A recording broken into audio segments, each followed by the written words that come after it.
Erev Yom Kippur. Kaporos, the custom of saying kaporos in most machzorim, it has it right in front. B'nei choshech yoshev etzalmoves. A person says that paragraph 3 times, and then they say the sentence, ze chalifosi, ze tmurosi, ze kaporosi, while waving either a chicken or money over your head. If it's a chicken, you would say, ze hatarnagol yelech lamiso, va'ani ekones veilech l'chaim toiv maruch melesholem.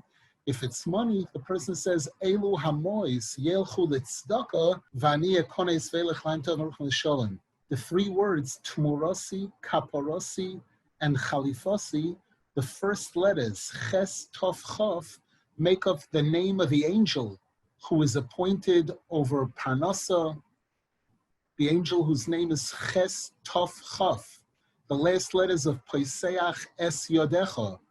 And also in V'chol Ma'aminim, if you recall, which we said on Rosh Hashanah, we're going to say it again on Yom Kippur, we say there, HaChoisech Chaim L'chol Chai, Hashem who carves out, who slices out life for all living beings.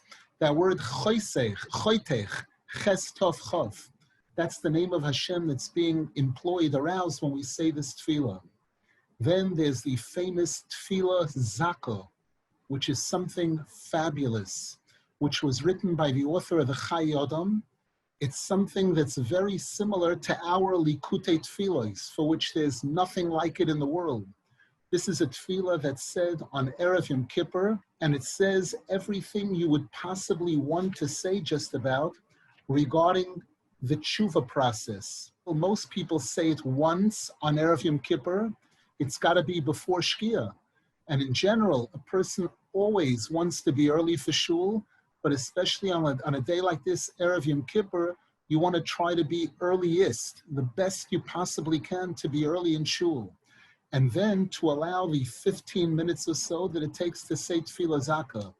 My Rebbe Rav Rosenfeld used to say that if a person can, it's an incredible privilege to say it twice on Erev Yom Kippur, to say it once in the morning, and then once again when you come to shul for Kol Nidrei, before Kol Nidrei.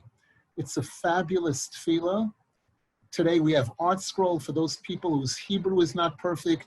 You could get a clear understanding of what you're saying, and it's awesome in how descriptive, how clear it is in a person expressing our regret for our mistakes and pleading with Hashem to be zeicha to complete tshuva. Interesting to note, the Chai Adam, a minhag, to avoid eating certain foods on Erev Yom Kippur because of the fact that they are marbe zera, so that he mentions not eating dairy, not eating eggs, certain other foods.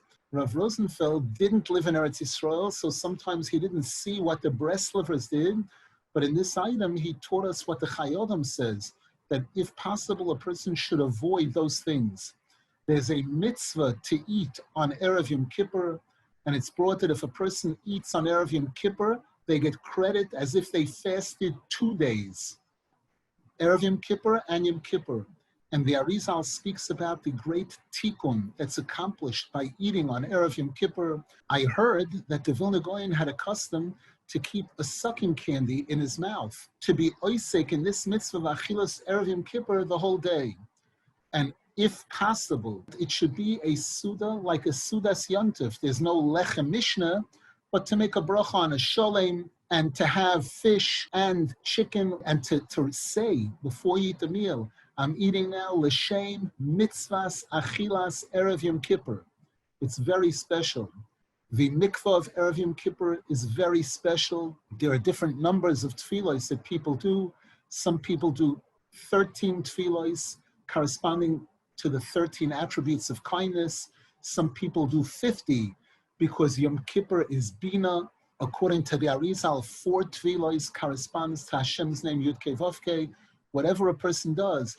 But again, for the mikvah of Erev Yom Kippur, if a person can, to make sure to clean themselves before, as if a person were going for a mikvah tahara. Many women have a custom to go to the mikvah on Erev Yom Kippur in the morning to prepare for Yom Kippur. Person should try to keep this day holy, the day of Erev Yom Kippur, to use the time, number one, to help out in the house, whatever help is needed by the wife, by the husband, by the kids, and in addition, to be involved in Torah and Tefillah, and to prepare our brains for this awesome day of Yom Kippur.